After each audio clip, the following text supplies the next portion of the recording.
On va commencer si vous voulez. Bonjour à toutes, bonjour à tous, enfin plutôt à toutes parce que je suis en train de regarder les personnes connectées et il y a beaucoup de femmes. Mais voilà, donc bonjour à toutes. Ravie de commencer ce premier webinar. Je vais faire une petite introduction technique, je dirais. C'est notre premier webinar et on a plusieurs centaines d'inscrites. Donc, on a décidé, pour simplifier les prises de parole, que vous puissiez poser vos questions dans le chat. Alors, pour celles qui n'ont jamais utilisé Zoom, vous avez un outil conversation où vous pouvez mettre vos messages et Ursula et Fabienne seront les modératrices de cette session. On va faire une petite présentation co-animée avec Amandine.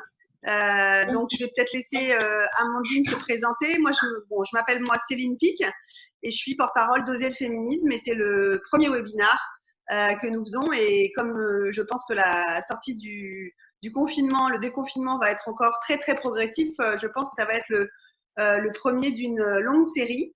Et donc, je suis ravie de vous voir aussi nombreuses aujourd'hui, vendredi 8 mai. Et je passe la parole à Pauline, si elle veut peut-être se présenter. Oui, Amandine, du coup. Pardon, excusez-moi, il y a Pauline qui m'envoie un message. Amandine, pardon. Bonjour. Bonjour. Je suis Amandine Ancevich, présidente de l'association Parents et Féministes. Je suis aussi mère de enfants. Et c'est la maternité qui m'a amenée, comme d'autres femmes et les hommes avec qui on a monté l'asso, à avoir une analyse féministe sur la parentalité, ce qu'on n'avait pas eu avant, même si on était dans des actions et des réflexions féministes.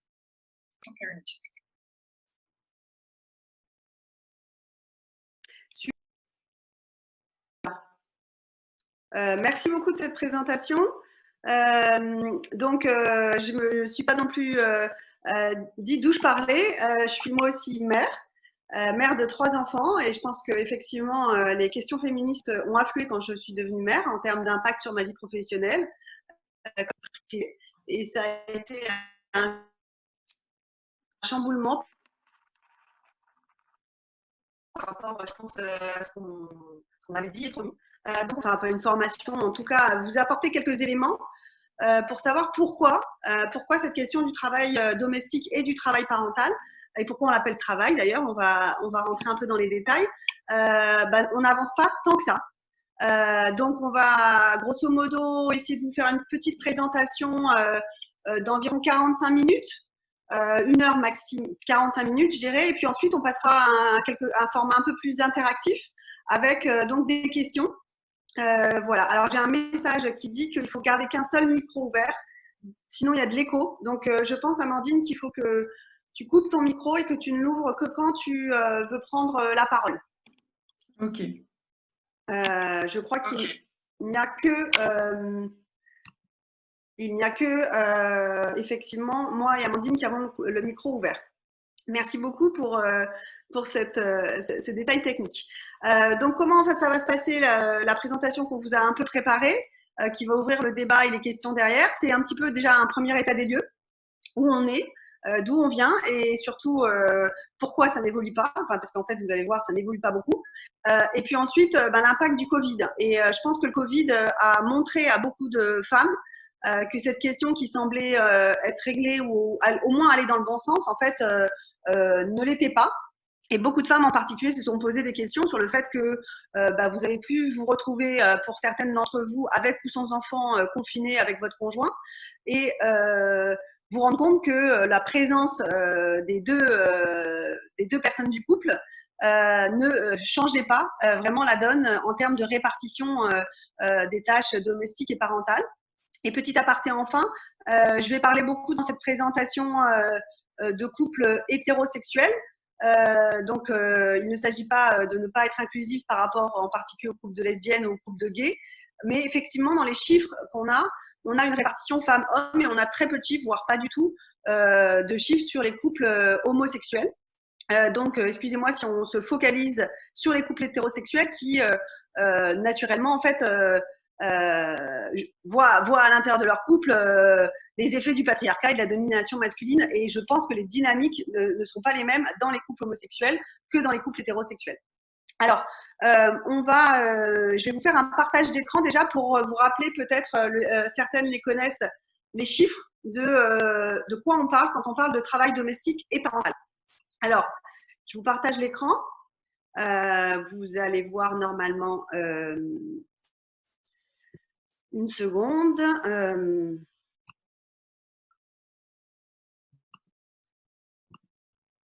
Voilà. Donc, vous devez voir ici juste un petit rappel de chiffres. Sur quoi se basent les chiffres en termes de travail domestique et parental? C'est les chiffres de l'INSEE. Et le premier étonnement qu'on peut avoir, c'est qu'il y a très, très, très peu de chiffres de l'INSEE, alors qu'on parle de quelque chose de relativement massif. Il y a eu 3 études temps qui sont citées dans les rapports de l'INSEE. Une qui a été faite en 1985, une autre en 1999 et la dernière en 2010. Donc, première observation, c'est que c'est quelque chose qui est en fait relativement peu traité par les statistiques officielles, d'où le relatif en fait des intérêts.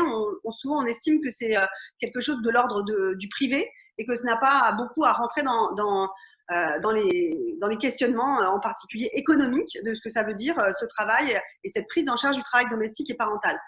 Et la première surprise quand on voit ces 3 études, donc il n'y a pas de nouveaux chiffres depuis 2010, et ce qu'on remarque quand on regarde l'évolution, donc je vous ai mis à gauche le temps passé par jour pour les hommes et pour les femmes. Alors le premier chiffre est le travail domestique, donc ça veut dire que le travail domestique, ça représente 105 minutes par jour pour les hommes et 183 minutes pour les femmes. Et le travail parental, 42 minutes par jour pour les hommes et 95 minutes par jour pour les femmes. Donc on voit bien sûr des inégalités. Et juste pour vous donner peut-être aussi un ordre de grandeur de ce que ça représente, sur un pays comme la France, oui, alors je réponds tout de suite à la question, bien sûr. En fait, je réponds du tac au tac à ce qui est écrit dans le chat. Oui, bien sûr, les docs seront partagés à l'issue de la session. Si vous avez renseigné votre mail dans Hello Asso, il y aura un mail de remerciement avec tous les chiffres. Et puis, il y aura aussi un enregistrement de la session qui sera mis en ligne sur YouTube, sur le YouTube de l'association.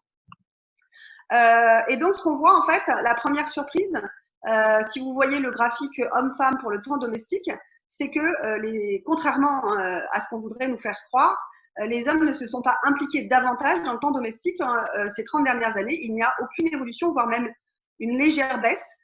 Vous voyez ici, les hommes sont passés de 110 à 105 minutes en 30 ans de temps domestique par jour, alors que les femmes ont… Donc l'écart s'est réduit, mais l'écart s'est réduit pour une seule et unique raison, c'est parce que les femmes en ont moins fait. Et en particulier, elles ont diminué très fortement leur temps domestique. Alors, et pour le temps parental, on voit qu'il y a effectivement une augmentation et du temps des femmes et du temps des hommes parce que, disons que les méthodes d'éducation, en particulier l'implication des parents dans les activités des enfants est supérieure et donc les parents passent plus de temps avec les enfants, hommes comme femmes. Et là aussi, l'écart ne se réduit pas et on a toujours une grosse différence en termes de prise en charge des enfants entre les hommes et les femmes. Donc, quand on dit, on entend souvent des hommes qui disent « mais moi je fais autant que ma femme », en fait, il y a beaucoup d'hommes qui disent ça, peu qui disent le contraire, mais les chiffres vont à rebours de ces déclarations. Et dernière chose qui est intéressante, c'est les sondages quand on les fait sur des autodéclarations. Il y a des différences assez nettes de chiffres entre ce que les hommes déclarent faire et ce que les femmes déclarent que leurs conjoints font. Ça aussi, c'est problématique. Donc, il y a souvent une surestimation. Il y a un gros gap entre les déclarations des hommes et puis les déclarations des femmes.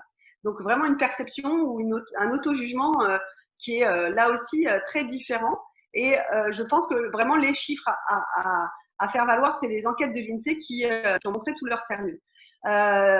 Globalement, donc sur la société française dans son ensemble, ça représente 600 milliards d'heures. C'est difficile d'imaginer ce que ça veut dire, 600 milliards d'heures. Si on estime ça en termes de PIB, les estimations les plus basses en termes de PIB, on parle de 35 à 40% du PIB français. Si on devait monétiser, par exemple, si on devait déléguer ces tâches à la sphère économique, et si le ménage, la garde d'enfants étaient 100% monétarisés sous forme de soit d'appel aux entreprises privées, soit socialisés sous forme de dépenses publiques. Dans les deux cas, on aurait 60 milliards d'heures et l'équivalent de 40% du PIB qui est aujourd'hui non comptabilisé puisqu'il est considéré comme du travail gratuit qui ne rentre pas dans le produit intérieur brut. Alors, pour aller un petit peu l'enquête INSEE essaye aussi d'expliquer comment ça se fait que les femmes ont diminué leur temps domestique assez fortement, puisque si vous regardez le graphique, on est passé de 250 minutes par jour à 183 minutes par jour. Et ben, cette différence, elle est uniquement due à l'externalisation. Donc, elles ont externalisé et délégué. Externalisé comment?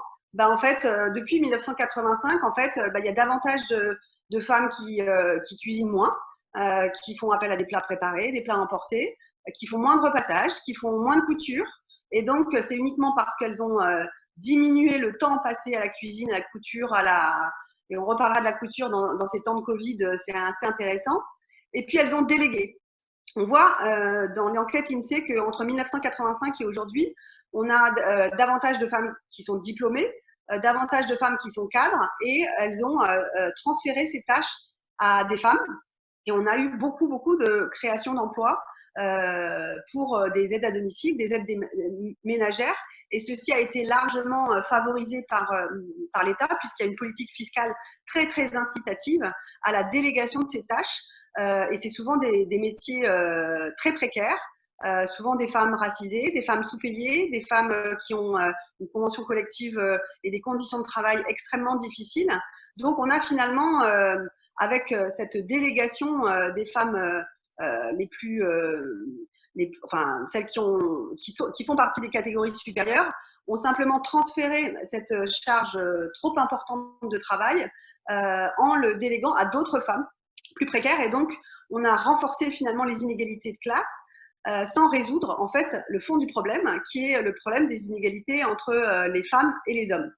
Et ça, c'est important de le dire parce que souvent, ça a vraiment été la politique publique et sa politique fiscale, puisqu'on a 50% de réduction d'impôts sur toutes les dépenses d'aide à domicile et d'aide ménagère, a essentiellement était assez finalement une politique assez classiste, puisqu'en fait, on a dit aux femmes cadres qu'elles pouvaient voir leur temps domestique et parental diminuer, leur charge diminuer, mais bien sûr, celles qui travaillent aussi, elles n'ont pas les moyens, bien sûr, de faire appel à ces femmes, à ces aides à domicile, à ces aides ménagères, et donc elles, par contre, subissent encore cette charge profondément inégalitaire et n'ont pas les moyens de faire appel à une femme de ménage, tout simplement. Et donc, vraiment, il faut, si on veut avoir un discours un petit peu politique sur cette question, il y a une question intersectionnelle qui se pose là et qui montre en fait que cette diminution du travail domestique de certaines femmes ne s'est fait que sur le dos de l'explosion de travail précaire pour d'autres. Mais par contre, la question réelle des inégalités, elle n'a pas réellement été résolue. Et il y a vraiment encore aujourd'hui une prise en charge extrêmement inégalitaire entre les hommes et les femmes. Et alors, je vais rentrer un petit peu plus dans le détail sur cette inégalité dans la répartition. Je vous ai dit en commençant que les hommes s'occupaient des tâches domestiques à hauteur de 105 minutes par jour. Et quand on regarde dans les détails des chiffres de l'INSEE, sur ces 105 minutes par jour, en fait, il y en a 42, c'est-à-dire plus de 40%, qui sont le bricolage et le jardinage. C'est ici, je ne sais pas si vous voyez ma souris sur le tableau, mais ici, sur les 95 minutes, en fait, la moitié du temps domestique des hommes, c'est le bricolage et le jardinage. C'est important de le souligner. Pourquoi? Parce que en fait, c'est pas tout à fait les mêmes contraintes. Le bricolage et le jardinage, les soins aux animaux, donc c'est-à-dire sortir son chien le soir, aller faire une petite balade pour sortir son chien, ça n'a pas du tout les mêmes contraintes au quotidien. C'est-à-dire que les repas, la cuisine, les courses, les soins aux enfants, les devoirs aux enfants, c'est des choses qui sont quotidiennes et auxquelles on ne peut pas échapper, ne serait-ce qu'une seule journée. Hein. La cuisine, on ne peut pas dire ce soir à nos enfants, en fait, ce soir, j'ai pas envie de faire à manger. Par contre, le bricolage et le jardinage, c'est des activités ponctuelles. Donc, c'est pas du tout les mêmes contraintes en termes d'emploi du temps. C'est-à-dire qu'on va de temps en temps, un dimanche, passer 8 heures, 10 heures, tout son dimanche à faire du jardinage ou à faire du bricolage. Mais les contraintes au quotidien et en particulier les questions de coordination et de conciliation entre la vie professionnelle et la vie privée ne sont pas du tout les mêmes. Donc ça, c'est le premier point. Et quand on enlève le bricolage et le jardinage, en fait, on a beaucoup plus d'inégalités que les chiffres ne le montrent. Et donc, on arrive à 63 minutes par jour pour les hommes et 168 minutes par jour pour les femmes, puisque les femmes font 15 minutes de bricolage, mais par contre, elles font 66 minutes de cuisine par jour, contre 24 pour les hommes. Et ici, vous avez ici la part des femmes en pourcentage. Ici, la part des femmes en pourcentage, c'est assez parlant. C'est-à-dire qu'on reste sur des niveaux très, très, très inégalitaires. Donc, on a les femmes qui font 73% de la cuisine, 85% du linge, 93% du repassage. Donc, les hommes ne repassent pas, n'ont jamais repassé et ne repassent toujours pas. 91% du lavage de linge, 77% du ménage, 62% des courses et 97% de la couture. Et en temps de Covid, on voit bien que, bien sûr, ce sont les femmes qui sont aujourd'hui à leur machine pour fabriquer des masques. Et elles font effectivement que 26% du bricolage et du jardinage et 40% des travaux domestiques divers. On ne sait pas vraiment ce qu'il y a dedans. Et donc, vraiment, on est sur une répartition très, très genrée et qui n'évolue pas, en fait, réellement dans le temps. Ce qu'on voit, c'est que monsieur s'occupe à peu près autant du bricolage en 1985 qu'en 2010. Et il s'occupe aussi autant de la cuisine en 1985 qu'en 2010. Donc, sur la longue période, en fait, on est toujours à 24 minutes en 85 et 24 minutes en 2010. Alors que les femmes, effectivement, ont diminué leur temps de cuisine. Elles sont passées de 101 minutes en 85 contre 66 minutes en 2010. Donc, vraiment, il faut vraiment aller contre les idées reçues que les choses évoluent dans le bon sens. Tous les chiffres sont là aujourd'hui pour nous dire que ce n'est pas vrai. Voilà. Et malheureusement, depuis 2010, il n'y a pas eu de nouvelle enquête temps de l'INSEE. Par rapport au temps parental, qui est en dessous, peut-être que vous voyez les chiffres également. Là aussi, très peu d'évolution. On part de donc 42 minutes pour les hommes et 95 minutes pour les femmes. C'est-à-dire qu'on a plus du double de temps passé avec les enfants. Et puis, il y a aussi, pareil, une répartition des tâches aussi très genrée et très sexuée. C'est-à-dire que, assez classiquement, en fait, les femmes s'occupent des tâches les plus contraignantes au quotidien. Donc, le suivi scolaire, c'est-à-dire que les devoirs le soir à la maison, c'est à 73% les femmes qui le font. Les trajets, ça c'est pour les emmener aux activités extrascolaires et autres, c'est 69% pour les femmes. Et les soins aux enfants, c'est-à-dire s'assurer les laver, les habiller, changer les couches, etc. C'est encore 74% pour les femmes. La seule activité où il y a à peu près une parité, ce sont les loisirs. Loisirs avec les enfants, c'est-à-dire les emmener au zoo, au cinéma le dimanche. Là, on est à la parité. Donc vraiment, il y a des rapports encore très, très inégalitaires à l'intérieur du foyer. Si on rapporte ça, on est à 72% contre 28%, c'est-à-dire quasiment 3 fois plus, 2,65 fois plus de travail pour les femmes que pour les hommes. Et puis, on a en plus de cette inégalité, des inégalités dans les tâches qu'on cède à faire les hommes, c'est-à-dire qu'ils se réservent, je dirais, les tâches les moins contraignantes au quotidien, les moins ingrates, donc vraiment pas de repassage et très peu de ménage, et puis les plus gratifiantes, c'est-à-dire les loisirs avec les enfants, le jardinage, Mais voilà, grosso modo, la cuvette des toilettes, c'est encore les femmes qui la nettoient. Et il y a aussi quelque chose d'intéressant à observer, c'est l'évolution du temps domestique en fonction du nombre d'enfants. Alors, ça, c'est très important de le souligner. Contrairement aux idées reçues, alors j'ai mis simplement des chiffres bout à bout. Hein. Une femme en couple hétérosexuel avec 2 enfants, c'est 35 heures de travail. Donc vraiment, on est sur une double journée. Quand on parle de double journée, on parle vraiment de celle qui aurait un temps plein à 35 heures, fait en plus 35 heures de travail domestique et parental. Et quand on regarde en plus les évolutions en fonction du nombre d'enfants, là aussi, on a des chiffres très étonnants. Là, vous voyez le temps domestique et le temps parental en fonction du nombre d'enfants, pas d'enfants, 1 enfant, 2 enfants, 3 enfants. Et ben, ce qu'on observe, hein, c'est qu'on a une diminution du temps domestique et parental des hommes quand le nombre d'enfants augmente. C'est-à-dire que plus vous avez d'enfants quand vous êtes un homme, moins vous en faites. Oui, c'est comme ça. Et quand vous êtes une femme, plus vous avez d'enfants, plus vous en faites. Donc, par exemple, ici, un homme qui n'a pas d'enfants passe 116 minutes en temps domestique. Et s'il en a 3, il n'en passe que 93 minutes. Contrairement aux femmes, qui, si elles n'ont pas d'enfants, elles passent 170 minutes au temps domestique par jour. Et par contre, quand elles en ont 3, elles en passent 211. Donc, vraiment, là aussi, on voit que des modèles inégalitaires se mettent en place à l'arrivée des enfants. Et bien sûr, ce qu'on voit, quand le nombre d'enfants augmente et que les tâches, bien sûr, augmentent, le temps des hommes d'évoluer au travail domestique et parental diminue sensiblement et le temps des femmes d'évoluer au travail domestique et parental augmente fortement. Ça, c'est profondément aussi injuste. Et on sait, enfin, on connaît une explication à ça, c'est qu'il y a des choix professionnels qui sont faits, qui ne sont pas du tout les mêmes, et on montre que quand la famille s'agrandit, le temps de travail des hommes augmente, et puis le temps de travail des femmes rémunérées, là je parle, diminue. Donc vraiment, c'est là à ce moment-là que les femmes passent à temps partiel ou bien s'arrêtent de travailler, en particulier à partir de 3 enfants. On a à peu près une femme sur 2 qui se met au moins temporairement en retrait du marché du travail.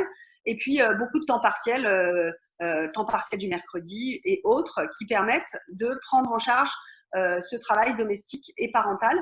Et là aussi, on n'a pas réellement d'évolution favorable dans le temps. Quand on regarde les chiffres de 85 et les chiffres 2010, on est vraiment sur la même tendance, on a exactement les mêmes chiffres, c'est-à-dire qu'on avait déjà en 1985, une diminution du temps de travail domestique et parental des hommes quand la famille s'agrandissait, et on a quasiment les mêmes chiffres à quelques minutes près en 2010, donc il n'y a pas d'évolution sur 30 ans.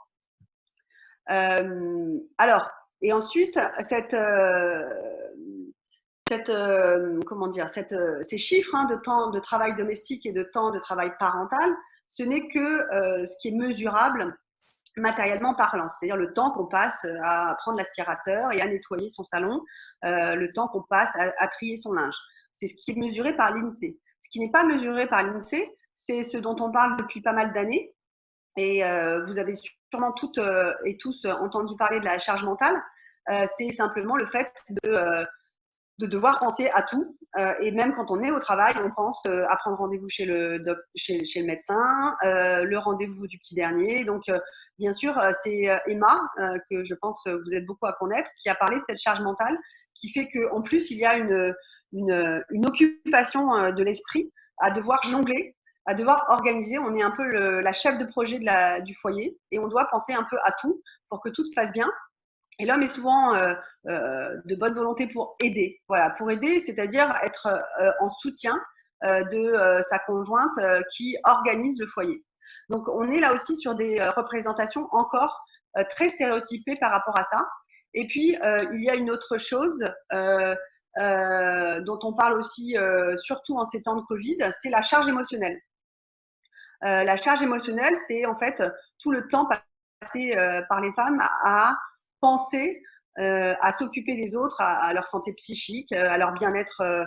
Donc, il y a aussi cette BD d'Emma que je vous recommande sur la charge émotionnelle. Et on voit aujourd'hui que en temps de Covid, si vous regardez autour de vous, vous verrez qu'il y a beaucoup de femmes qui prennent le téléphone pour prendre des nouvelles, pour savoir si ça va bien. Et ce travail émotionnel qui n'est pas mesuré, cette charge émotionnelle qui n'est pas mesurée dans l'enquête INSEE, comme la charge mentale, s'additionne aux journées des femmes. Et les parents, c'est pareil. Alors, je fais un petit rapide rappel. C'est que il y a assez peu de ces enquêtes INSEE prennent en compte le fait que il y a des parents séparés, de plus en plus nombreux, et c'est une des raisons aussi pour laquelle les inégalités ne faiblissent pas. Et on voit que là aussi, contrairement aux idées reçues et contrairement à certaines associations masculinistes peuvent le dire, en fait, les pères demandent assez peu la garde alternée. 18,8% des pères demandent la garde alternée et 17,3% l'ont, c'est-à-dire quasiment tous l'ont. Et donc, simplement, en fait, en pratique, quand on regarde les enquêtes et quand on regarde les chiffres, à 80%, à 72%, pardon, ce sont les femmes qui ont la garde principale des enfants. La garde alternée ne concerne que 17% des couples. Ça, c'est les chiffres de 2017. Et tout simplement parce qu'en fait, il y a des contraintes, et en particulier quand des choix professionnels ont été faits voilà, la femme a rabaissé, je dirais, ses ambitions professionnelles, a pris le mercredi pour s'occuper des enfants, tandis que l'homme s'est davantage consacré à sa carrière et ne peut pas être à 16h30 à la sortie des écoles. Et dans ces configurations inégalitaires, ça se traduit au moment du divorce par le fait que l'essentiel des gardes principales sont octroyées aux mères à plus de 72%. Donc, c'est simplement l'image des inégalités de la prise en charge des enfants avant la séparation. En fait, grosso modo, quand un père est impliqué, déjà avant la séparation, qu'il est présent et qu'il fait sa part, c'est-à-dire qu'il fait sa part de travail domestique et parental, il est en capacité après de s'organiser au quotidien pour prendre une garde alternée et savoir suivre les devoirs, en particulier quand on a des enfants à l'école, et assurer au quotidien. Et quand qu'il a fait des choix professionnels en particulier qui ne lui permettent pas, souvent il préfère avoir simplement laisser la garde principale aux mères et garder juste les week-ends et les vacances pour ne pas voilà. Et ça a des retentissements bien sûr très importants sur la précarité des mères en particulier. Excusez-moi. On a 80% des parents isolés sont des mères, et le taux de pauvreté chez les mères monoparentales, c'est 35%. Donc vraiment, c'est une des catégories sociales les plus exposées à la pauvreté. Et puis aussi, on a une problématique sous-jacente, c'est qu'en plus, 30 à 40% des pensions alimentaires ne sont pas payées, et ça contribue aussi à la précarité des mères célibataires. Et pendant le Covid, en fait, on n'a pas encore de chiffres exacts, et donc on est assez confronté à une interrogation, mais en tout cas, on a beaucoup de réactions sur les réseaux sociaux qui montrent que en fait, les mères sont totalement épuisées, et en particulier, on s'aperçoit quand on est en particulier sur des groupes de parents de soutien pendant ces périodes de confinement, des groupes de parents d'entraide pour la classe à la maison. En fait, si je parle de mon cas personnel où j'ai 3 enfants, je pense qu'il y a à peu près 95% de mères sur ces groupes. Alors, je ne dis pas qu'elles font 95% du travail de classe à la maison, mais en tout cas, la charge mentale de l'organisation, du lien avec les autres parents, du lien avec les professeurs, ce sont les mères qui le font. Et je pense que beaucoup de pères viennent après peut-être en soutien pour aller corriger les devoirs potentiellement ponctuellement. Ça va avoir un impact sur leur carrière, sur l'éloignement de l'emploi et sur la précarité. Et puis, ce qu'on a eu aussi comme retour, pas mal de retours aussi sur les réseaux sociaux, sur nos réseaux sociaux, c'est beaucoup de conflits liés aux parents séparés. Vraiment, il y a une explosion des demandes de médiation. Il y a beaucoup de conflits sur qui garde les enfants, surtout quand il y a des gardes. Et donc, il y a des parents qui, aujourd'hui, sont en conflit ouvert parce qu'il y a des contraintes professionnelles qui viennent se percuter et l'organisation de la prise en charge de la classe à la maison augmente, bien sûr, les violences, on le sait, violences conjugales et violences psychologiques pour les parents non séparés, mais aussi les violences post-séparation pour ceux qui sont séparés et certains couples sont réellement en conflit. On a vraiment des mères qui subissent des violences psychologiques de leur ex-conjoint de façon extrêmement brutale. Et bien sûr, c'est difficile en temps de Covid de faire valoir, en tout cas, le fait que chacun devrait prendre sa part.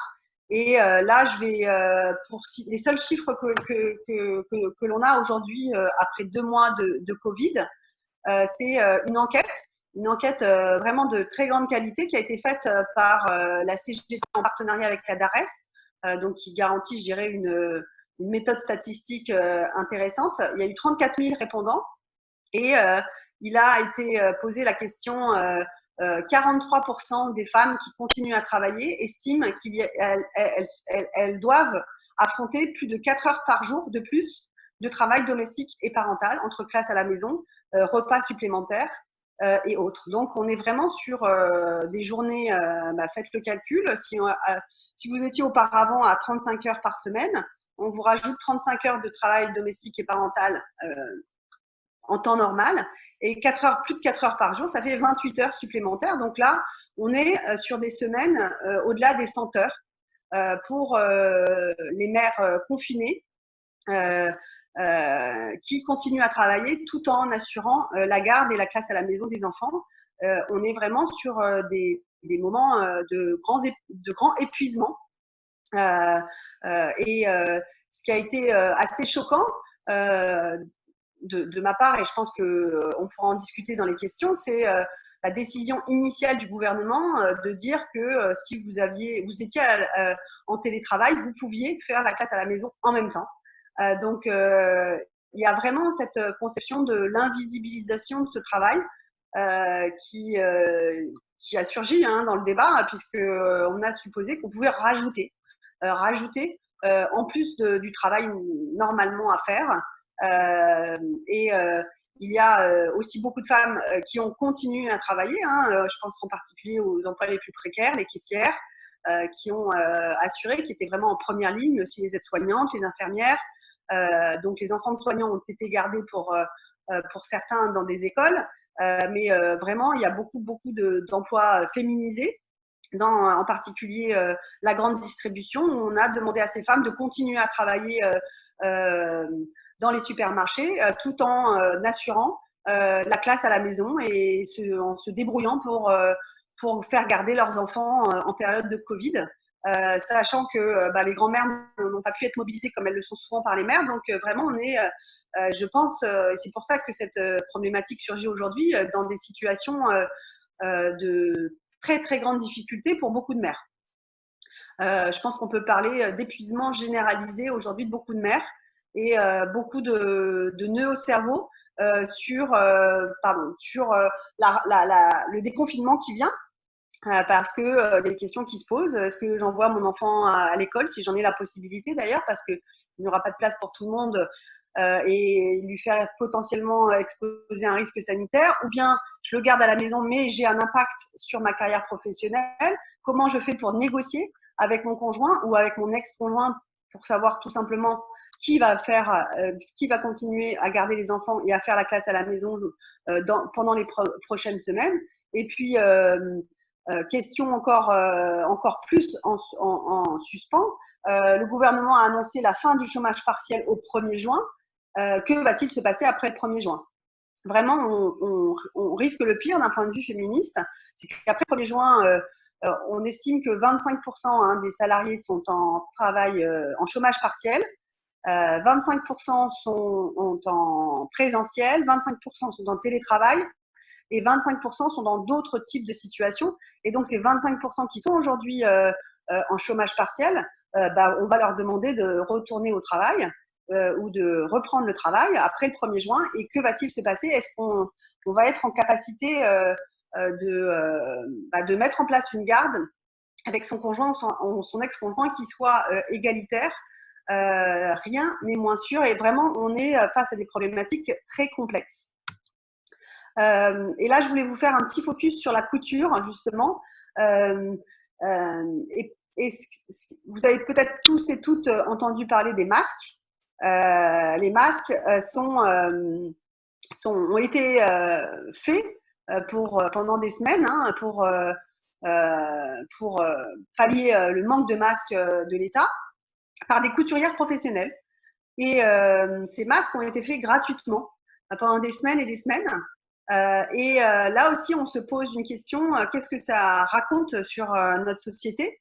Je pense que ce que ça raconte, c'est que ce qui est considéré comme du travail de soins, c'est du travail féminin, du travail qui s'approche d'ailleurs du travail domestique. On a, pour certaines, repris la couture pour se faire soi-même des masques. Et en fait, on ne considère pas ça vraiment comme un vrai travail et je ne suis pas sûre qu'il y ait d'autres métiers, hormis les couturières, et en particulier des métiers masculins, qui auraient accepté de travailler gratuitement alors ça a commencé comme du bénévolat et maintenant, en fait, elles se rendent compte qu'elles ont été bien sûr lésées dans cette situation et c'est vraiment parce que c'est un travail féminin qui se rapporte aux tâches domestiques qu'il a pu être imaginé à un moment donné que ces femmes travaillent gratuitement et qu'elles ne soient pas rémunérées par l'État, alors que, bien entendu, les masques que vous achèterez dans les supermarchés, vous allez les payer, et les masques que l'État a pu acheter en Chine ou ailleurs sont bien entendu payés. Mais par contre, les masques faits par des couturières ne sont pas payés et n'ont pas été payés pendant cette période de Covid. Là aussi, c'est assez révélateur de la déconsidération de tout ce qui se ramène au travail féminin. Et petite parenthèse, et puis ensuite, je ferai peut-être une petite pause et laisserai Amandine peut-être réagir à un certain nombre de choses. On a une mobilisation en cours sur la revalorisation des emplois féminisés. Mais vous allez me dire que mais les emplois féminisés, ça n'a rien à voir avec le travail domestique et parental.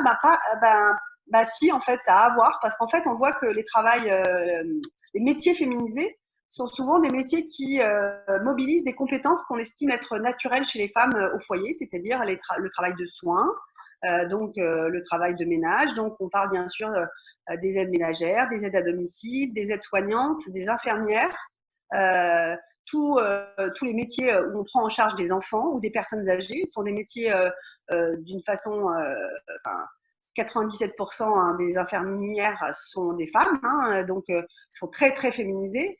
Et cette pétition a été lancée par deux chercheuses brillantes, Rachel Silveira et Séverine Lemierre, qui demandent une revalorisation de ces métiers féminisés. Parce qu'à partir du moment où c'est des compétences de soins qui sont rattachées en fait à des compétences qui seraient naturellement innées chez nous les femmes, et c'est pour ça qu'on sait les faire au foyer et on sait les faire gratuitement et de façon inégalitaire, en fait du coup ils sont moins bien payés. Et elles ont montré par leurs travaux qu'à niveau de compétences, à niveau d'études comparables, ou à niveau de compétences égales, ou à niveau de responsabilité égale, et les métiers féminisés, les emplois féminisés qui se rapportent aux soins, au care, sont bien moins payés que les métiers masculins pour un niveau de responsabilité ou de compétences comparables. Donc vraiment, on pense que l'empathie, le soin, ce sont des choses un petit peu acquises et qui sont dues par les femmes à la société tout entière et à leurs familles en particulier. Voilà. Je donne la parole peut-être à Amandine, si elle veut réagir par rapport à ces différents éléments et nous faire part un petit peu de son analyse par rapport à ces inégalités et ce qui pourrait être possible peut-être pour les changer. Et je vais arrêter le partage du coup. Merci. Bah oui, pour réagir, plusieurs choses. Alors, la part prise en charge par les hommes bouge pas. Ça a bougé de 1 minute en 10 ans, une augmentation d'1 minute en 10 ans. Enfin voilà, tu as présenté déjà les chiffres. Bah, nous, on a plusieurs pistes. Alors déjà, pour présenter rapidement l'asso, Parents et féministes, c'est une asso qui souhaite mettre dans le débat public les conditions dans lesquelles on devient parent et dans lesquelles on devient mère. C'est-à-dire que nous, en tant que mère, on s'est réunis en se disant bon, il y a un gros problème, on se prend un mur d'inégalité en devenant mère et c'est pas satisfaisant. C'est hyper violent de nous laisser toute seule après un accouchement en considérant que c'est normal. Et ça installe plein d'inégalités. On avait l'impression, on s'est réunis et on s'est rendu compte qu'on s'était toutes dit au départ, on avait toutes eu un peu le sentiment que le problème venait de nous, que c'était des problématiques individuelles. Et en fait, en parlant et en se renseignant, on s'est rendu compte que c'est des problématiques collectives qui sont socialement fabriquées, quoi, qui sont fabriquées par la société. C'est des questions qui sont étudiées. Et pourtant, il n'y a pas de politique publique là-dessus.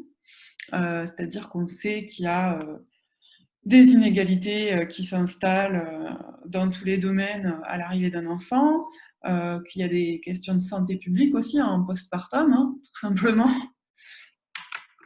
Voilà, donc on s'est dit, bah, c'est pas des problèmes individuels, c'est des problèmes de société, donc organisons-nous et parlons de ça publiquement, parce que c'est pas dit, quoi. C'est pas dit ou c'est pas assez dit. Là, depuis quelques années, bah, ça bouge. Et ce qu'on se disait aussi il y a quelques années, justement, c'était bah, c'est pas possible que les femmes de notre génération, elles se taisent là-dessus. Et c'est en train de... Voilà, on prend la parole là-dessus sur le fait de devenir mère, tout ce que ça implique et qui va pas. Pendant le confinement, on a fait l'hypothèse qu'on a faite, c'est que les inégalités, elles n'allaient pas aller en diminuant pendant le confinement, parce que c'est quelque chose qui arrive du jour au lendemain, et c'est pas parce qu'on se retrouve à la maison que tout à coup, la socialisation des hommes qui ont été éduqués à, en gros, je vais caricaturer un peu, mais en gros, à être servis, ça va pas changer quoi avec le confinement. Ce que je dis souvent, c'est que c'est pas parce qu'on part en vacances les deux parents et les enfants que tout à coup les tâches sont partagées, quoi. C'est les femmes qui continuent à se taper le gros du travail familial et domestique. Donc en confinement, il n'y avait pas de raison que ça change, surtout que c'est arrivé comme ça du jour au lendemain et que les décideurs qui sont tous des hommes et en plus des hommes privilégiés se sont pas du tout dit ah là là, ça va poser des questions de santé des femmes, elles vont se retrouver ultra surchargées, donc faut faire un truc. Non, les gars, ils n'ont pas pensé à ça, quoi. Voilà. Donc on se retrouve avec une ultra surcharge, des épuisements, un problème de santé publique en fait.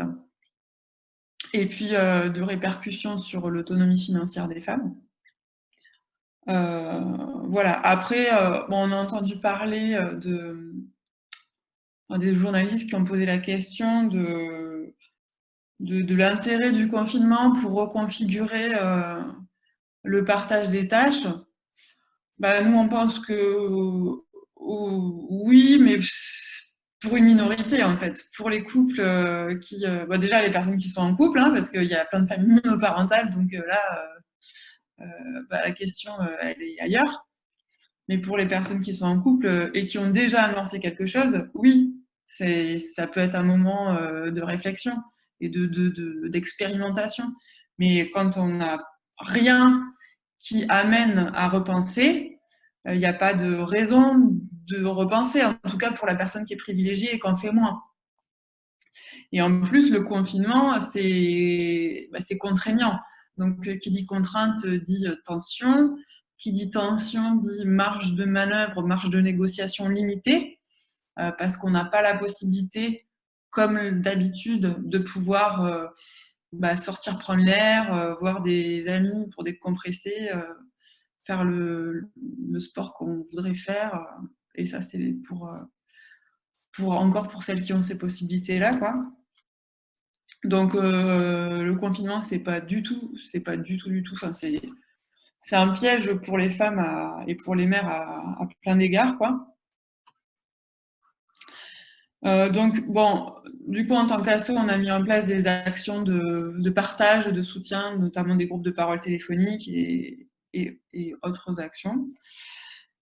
Et du coup, ce que je voulais partager, alors je sais, je peux dérouler sur les questions de changement culturel qu'il faudra amorcer. J'avais une autre partie sur peut-être ce que Christine Delphi a pu théoriser. Et puis après, si tu veux, on reparle un peu des différentes solutions et politiques à mettre en place, peut-être pour ça, si ça te va. Parfait. Merci en tout cas pour cette intervention. Et juste, je rebondis quelque chose sur l'histoire des groupes de soutien. En fait, on parle beaucoup de sororité dans les milieux féministes. Et je pense que la solidarité entre mères, surtout en période de Covid, est assez importante, avec beaucoup d'échanges et de partage d'expériences sur qu'est-ce qu'on pourrait mettre en place pour que ça change. Simplement, en fait, on a à Oser le féminisme aussi lancé une campagne qui s'appelle Mères confinées ou Sœurs confinées. Et on a, je pense, essayer en tout cas dans le message de ne pas tomber dans les injonctions faites aux femmes, parce que souvent on rapporte cette problématique à une question individuelle, c'est-à-dire que souvent des mecs d'ailleurs nous disent « Ah mais vous t'as qu'à aller voir ton conjoint et puis lui dire que maintenant c'est 50-50 ». Bien entendu, c'est beaucoup plus complexe que ça, c'est toute une bataille à mener, une bataille culturelle et puis une bataille pour éduquer nos enfants à valoriser ces tâches de soins qui sont aujourd'hui perçues comme quelque chose de dégradant et donc nécessairement dévolu aux femmes. Et dans les partages d'expériences, je voyais en particulier l'article que tu avais fait dans Le Monde, Amandine, qui évoquait par exemple des stratégies de résistance individuelle. Donc par exemple des mères des femmes en conjoint et qui estimaient que leur conjoint n'en faisait pas assez, en fait, une fois que la machine était lancée, n'étendaient que leur linge et laissaient moisir le linge de monsieur dans la machine. Et puis voilà, et voir un petit peu les réactions de monsieur, sachant que bien entendu, on ne peut jamais évacuer la question des violences.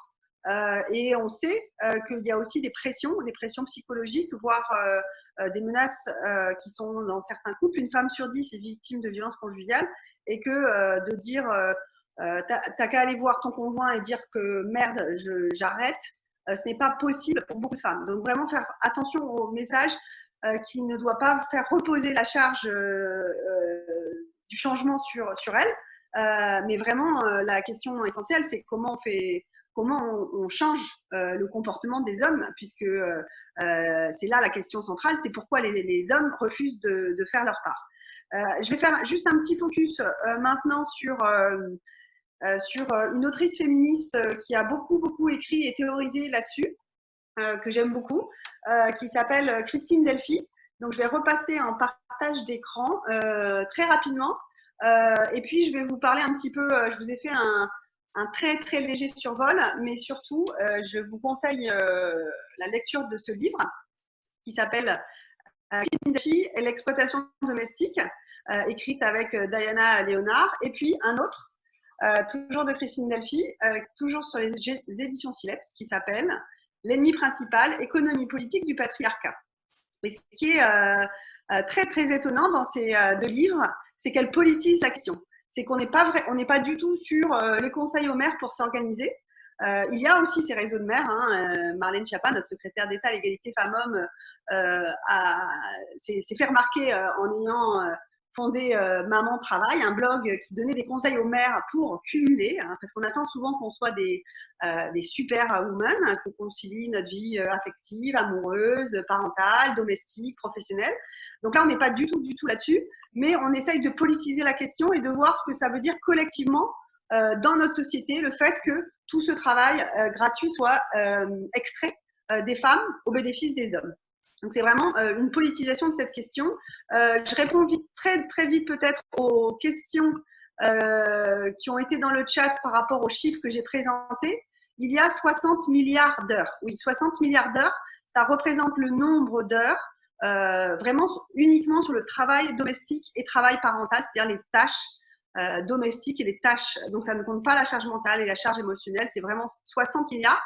Et si on imaginait pouvoir les déléguer, hein, que ça soit socialisé par l'État pour certaines d'entre elles, soit privatisé et délégué, ce que bien sûr peu de familles sont en capacité de faire et n'ont peut-être pas nécessairement envie non plus de le faire.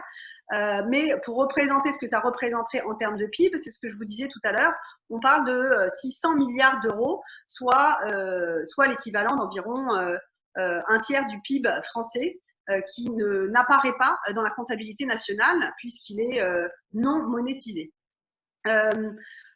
Sur les autres questions, une petite remarque que je me permets de reprendre et je valide complètement. Étant moi-même en garde alternée, plusieurs enseignantes en commentaire constatent que seules les mères ont pris en charge le suivi scolaire des enfants durant le confinement et que quand il y a une garde alternée, la semaine chez le père, les devoirs ne sont pas faits. Donc effectivement, il y a aussi une difficulté spécifique sur le fait que même en garde alternée, la garde alternée ne veut pas dire non plus l'égalité. Voilà, donc je reviens maintenant sur Christine Delphi et je vous partage mon écran. Voilà. Hop.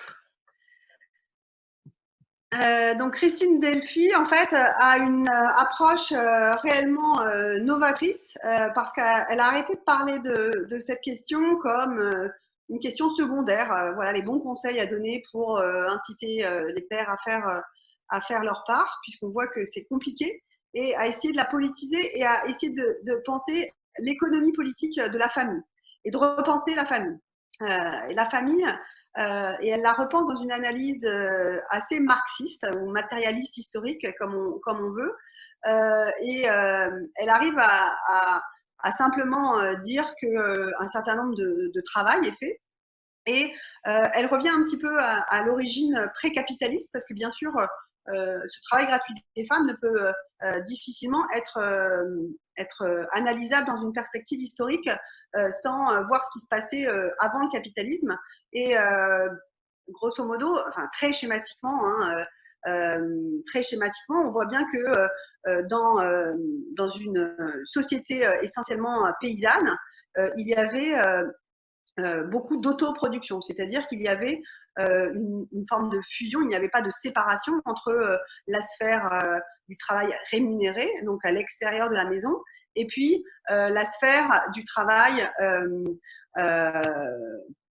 la sphère du travail, comment dire, privé, et du travail domestique, c'est-à-dire que la paysanne passait indistinctement du soin aux enfants, aux soins aux animaux, au travail dans les champs, et l'essentiel de la production, pardon, excusez-moi, j'avais oublié de mettre la vidéo, et l'essentiel de la production était auto-consommé. Et puis est arrivé le capitalisme et puis les changements économiques il y a à peu près 4 siècles de ça.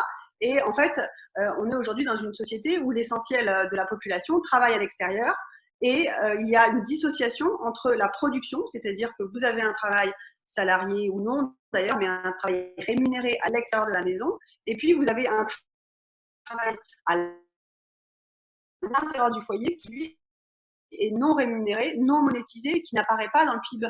Et c'est les 60 milliards d'heures dont on parlait au début de la présentation.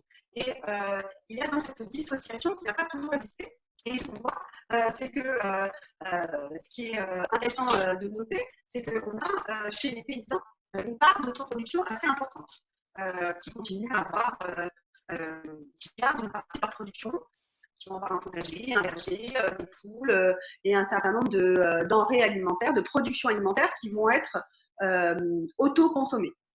Cette tendance à l'autoconsommation en période de Covid est assez aussi intéressante à souligner. C'est qu'on a beaucoup parlé pendant ces 2 derniers mois et puis aussi dans une perspective écologique d'augmenter la résilience de nos foyers, d'augmenter la résilience de notre société. Et il y a dans des démarches écologiques de plus en plus de do it yourself, d'autoproduction et de recherche d'autosuffisance alimentaire. Donc voilà, certains se relancent dans un potager, effectivement, certaines femmes se mettent à avoir à fabriquer leurs propres produits ménagers, leurs propres savons, et donc il y a un certain nombre de choses qui étaient achetées à l'extérieur qui sont réintégrées dans le foyer en autoproduction.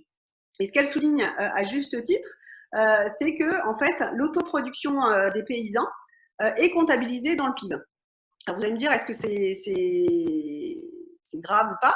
Enfin non, c'est juste normal, c'est-à-dire qu'on va mettre, vous voyez, il y a un compte production. Si on regarde la comptabilité au niveau des ménages, là c'est un peu ma casquette d'économiste qui parle. On a la production et de l'autre côté on a la consommation.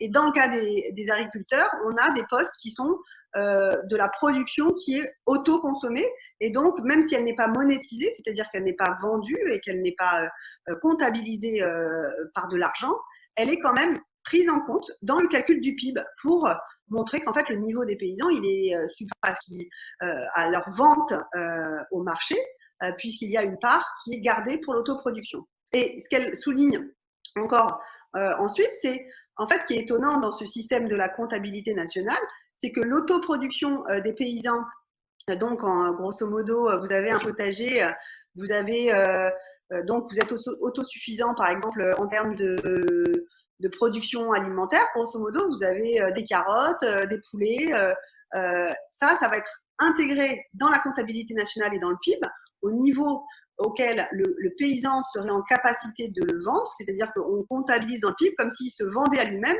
son propre poulet. Mais il apparaît dans le PIB. Et donc, ça permet de rétablir, je dirais, une réalité comptable importante. Et c'est essentiel pour essayer de voir où sont les ressources et qui travaille. Enfin, c'est vraiment la statistique est un sujet éminemment politique. Et ce qu'elle observe aussi, c'est que en fait, ce poulet ou ces carottes qui ont été produits par les paysans est comptabilisé, mais cru. Donc, le poulet, il est cru. Et la carotte, elle est crue également, c'est-à-dire elle sort de terre, c'est-à-dire elle est exactement au prix auquel il serait acheté au supermarché si le paysan préférait l'acheter au supermarché. Mais par contre, à partir du moment où ça rentre dans le processus de préparation des repas et de la cuisine, c'est-à-dire qu'il y a eu un choix dans la comptabilisation du PIB de ce travail d'autoproduction ne soit pas pris en compte dans la comptabilité nationale. Et donc, ces 35% du PIB ne sont que, là, le 35% du PIB dont je vous parle, c'est un chiffre qui a été sorti par une étude de 2009 de Stiglitz, qui est une estimation à la louche, mais l'outil statistique de calcul du PIB a décidé qu'il fallait compter l'autoproduction alimentaire des agriculteurs, mais que par contre la préparation des repas et tout le travail ensuite de la cuisine et tout le travail domestique et parental dont on parle depuis le début, en fait ça ne rentrait pas dans le PIB. Et ça c'est très problématique parce que ça veut dire que ces 60 milliards d'heures n'existent pas. Et donc on a vraiment un gros risque, en particulier dans cette démarche écologique où tout le monde parle de l'après-Covid.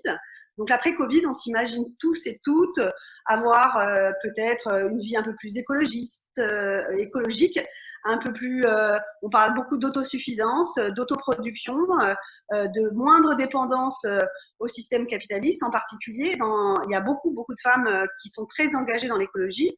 Et ce qui est intéressant de noter, c'est que dans cette transition écologique qu'on nous promet, il y a aussi une différence sexuelle très nette, très nette dans ce monde après Covid. C'est-à-dire que nous avons les écologistes masculins qui imaginent le monde d'après à base de grands plans de développement des énergies renouvelables et autres, c'est-à-dire une approche très techniciste,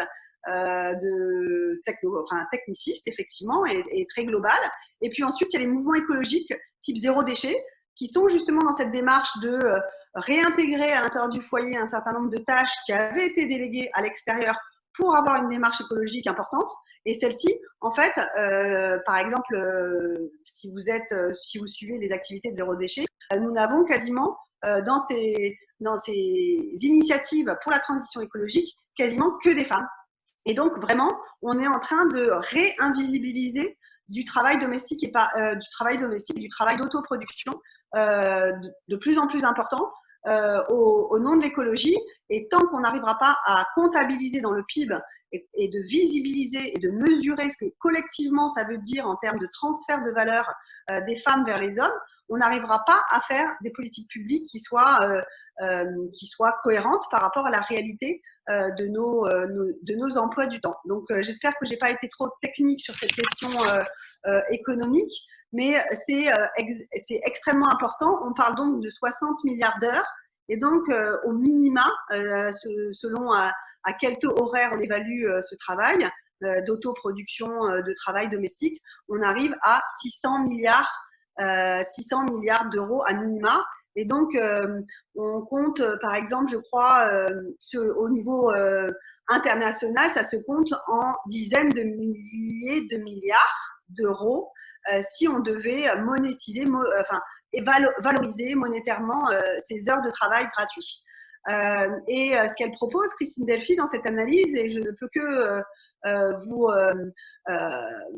conseiller ce livre, c'est simplement d'analyser la famille sous ce prisme-là. Alors, bien sûr, vous allez toutes me dire, oui, mais moi, j'aime mes enfants, on aime toutes nos enfants, j'aime mon conjoint, enfin, pour certaines en tout cas. Je pense qu'après 2 mois de Covid, je pense que certaines commencent à détester leur conjoint de rester dans le canapé à rien foutre. Mais grosso modo, c'est l'amour au départ. Hein. Bien sûr, c'est l'amour promis dans un couple, dans une famille, qui fait que les femmes se sentent impliquées dans le travail de soins et de se dire que ben voilà, c'est par amour que je concède à faire tout ce travail de soins aux enfants. Mais j'ai une remarque extrêmement simple par rapport à ça, c'est si c'est l'amour, pourquoi c'est pas réciproque? Je pense que les pères aiment autant leurs enfants, mais pourtant ils ne se sentent pas obligés de faire des choix de carrière qui vont être pénalisants pour leur avenir professionnel. Ils ne vont pas se mettre en retrait de leur carrière, ils ne vont pas prendre en charge les devoirs et ils le font d'ailleurs souvent sans aucune culpabilité. Parce que, et c'est là le problème de la domination masculine et du patriarcat à l'intérieur de la famille, c'est parce que ils ont un présupposé extrêmement fort que c'est finalement, en fait, les femmes finiront par le faire. Et Emma le raconte très très bien. Les hommes souvent attendent qu'on leur dise quoi faire. Donc vraiment, il y a quelque chose dans l'inconscient, dans leur éducation, qui fait qu'ils ne prennent pas en charge, ne prennent pas l'initiative et ils s'appuient. Souvent, on entend par exemple des réflexions sur les hommes sont des grands enfants. Les hommes sont des grands enfants. Alors là, moi, c'est simple, j'ai envie de répondre. C'est assez rigolo que certains hommes, en particulier, qui ont des carrières absolument brillantes, qui ont des gros postes à responsabilité, une fois dans le foyer, se sentent complètement démunis, incompétents et vous expliquent doctement qu'ils ne savent pas faire marcher le fer à repasser, qu'ils n'ont jamais réussi. Donc on voit bien là que ce n'est pas une question, c'est pas une question de manque de temps, vraiment, parce que là on se moque. C'est vraiment une question de la famille a été pensée comme un lieu d'exploitation des femmes, un lieu d'exploitation des femmes et de transfert de valeur. Et donc je vais vous parler toujours un peu comptabilité pour vous sensibiliser à ça. On a toutes été en Covid et donc on s'est toutes retrouvées et toutes et tous à faire des repas, 3 repas par jour. Pour beaucoup d'entre nous, on a des activités à l'extérieur qui font que, par exemple, le midi, pour beaucoup d'entre nous, on a des tickets resto, on va en cantine d'entreprise, etc. Donc, pratiquement parlant, ce que ça veut dire, je vous partage un petit truc. Oui, Christine Delphi, dans son livre, montre bien qu'en fait, il faut penser donc la famille au niveau sociétal et que dans la famille est un peu, c'est-à-dire qu'elle fait un parallèle très net entre quand on écoute les analyses de gauche, hein, on voit bien qu'il y a ce qu'on appelle la lutte des classes, c'est-à-dire prolétaire euh, contre dominant, donc dominant, dominé, et que le lieu de cet accaparement est l'usine. Donc, en fait, elle fait un parallèle extrêmement net, c'est-à-dire que les femmes sont au foyer, ce que les prolétaires sont à l'usine, c'est-à-dire c'est vraiment un lieu d'exploitation et d'accaparement de la production réalisée à l'intérieur du foyer au bénéfice des hommes d'un point de vue sociétal. Et je vous prends un exemple très très concret de ce que ça veut dire cette invisibilisation dans le PIB. Je prends par exemple un cas extrêmement simple. Donc je prends un cas où avant le Covid, hein, le midi par exemple, on a quatre personnes, donc un couple hétérosexuel avec 2 enfants, et puis les 4 personnes vont manger à l'extérieur. Donc il y a un certain nombre de repas qui sont socialisés ou privatisés, c'est-à-dire la cantine à l'école, la restauration collective d'entreprise, ou bien un repas à l'extérieur avec des tickets resto, et que j'ai fait une estimation que ça pouvait coûter pour 4 personnes environ 32 euros. Pendant le Covid, en fait, on est revenu à la maison et on s'est retrouvé à remplacer la cantinière, la restauratrice ou restaurateur, enfin bref, toutes les personnes qui étaient payées pour nous préparer le repas du midi. En fait, on a pris en charge ce repas supplémentaire. Et à vue de nez, en fait, si je veux nourrir 4 personnes, je me suis dit que je faisais des spaghettis à la bolognaise et un peu de concombre, et puis un fruit en dessert, et j'arrivais à 14 euros de dépenses. Et donc, quelle est la différence entre les 32 euros et les 14 euros? En fait, elle est très simple. La différence, c'est que dans les 32 euros, il y a le travail incorporé pour faire les courses, pour préparer le repas, pour faire la vaisselle et le rangement. Dans le premier cas, quand on mange à l'extérieur, on paye pour ce service-là. Par contre, quand on mange chez nous, et en fait, ce repas, il coûte moins cher parce qu'on ne valorise pas le travail gratuit, souvent fait par les femmes, donc de cette cuisine. Et donc cette autoproduction, dans le PIB, en fait, on voit le PIB qui, plus il y a du travail gratuit, plus le PIB baisse, mais ça ne veut pas dire que le travail diminue. C'est-à-dire qu'on a simplement invisibilisé le travail de la cuisine du midi, et la différence des 18 euros ont simplement été produits sans être monétarisés par celle qui cuisine au bénéfice des 2 conjoints. Et donc, tout simplement, il y a une sorte de transfert de valeur. Donc, bien sûr, on ne va pas rentrer dans une comptabilité entre conjoints, mais sociétalement, en fait, ces 18 euros qui ont disparu, ils n'ont pas réellement disparu, c'est simplement qu'ils sont devenus gratuits. Produits, finalement, c'est un travail qui a été produit par celle qui a cuisiné, celle qui a fait les courses, mais ça a été au bénéfice des 2 conjoints. Donc, en fait, il y a un transfert de valeur de grosso modo la moitié, c'est-à-dire l'environ 9 euros par repas, qui devrait être dû en tout cas. Et si on pouvait envisager une comptabilité nationale qui incorpore ce travail gratuit, on verrait on aurait dans les comptes ce travail qui soit compté de façon positive des femmes vers les hommes, et donc on devrait diminuer la production des hommes du montant qui est dû à leur conjointe qui aurait fait la cuisine. Voilà, ça c'était peut-être un léger aperçu du travail de Christine Delphi. Je reviens là. Alors, qu'est-ce qu'on fait maintenant? Ça, c'est la question. Je pense que là, on va commencer peut-être une discussion avec Amandine. Alors, il y a plein d'autres choses qui sont dites dans ce livre de Christine Delphi, mais je voulais vraiment surtout vous sensibiliser à cette approche, je dirais, sociétale, et ce besoin de savoir quel est le montant des transferts de valeur dont on parle. Et moi, donc on a essayé de réfléchir en préparant cette émission, enfin ce webinaire avec Amandine, sur les solutions. Donc, bien sûr, il peut y avoir des solutions, des stratégies individuelles, on en a parlé, qui seraient plutôt des partages d'expériences parce qu'il n'y a pas de règles uniques. Il y a des femmes qui sont avec des conjoints violents, il y a des femmes qui sont avec des conjoints attentionnés et qui ont besoin simplement d'être peut-être sensibilisées à cette question pour qu'ils prennent effectivement leur part. Il y a un problème également d'éducation, d'éducation des filles et des garçons pour valoriser ce travail de soins et pour qu'il soit équitablement répartis. Par contre, il y a un problème aussi sociétal. Donc moi, dans les premières, et après je laisserai Amandine parler, dans les premières revendications, ce serait déjà sans mesure fiable et précise de la quantité de travail extorqué aux femmes par le travail domestique et parental, on n'arrivera jamais à avancer. Je veux dire, cette enquête de temps de l'INSEE, c'est une toute petite enquête. Il y a ensuite quelques enquêtes faites par des structures féministes ou par le HCE sur les inégalités, les difficultés entre conciliation vie pro et professionnelle.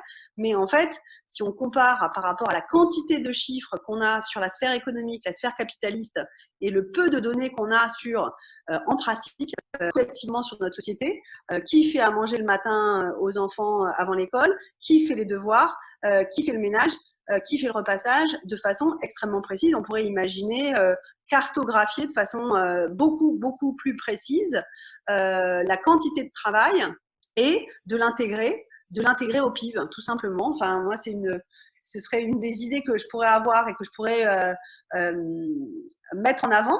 C'est 35% de PIB, et encore, c'est une fourchette basse produite par un économiste pas nécessairement sensibilisé aux questions féministes, d'avoir au moins une estimation claire et précise de cette quantité de travail non monétisable.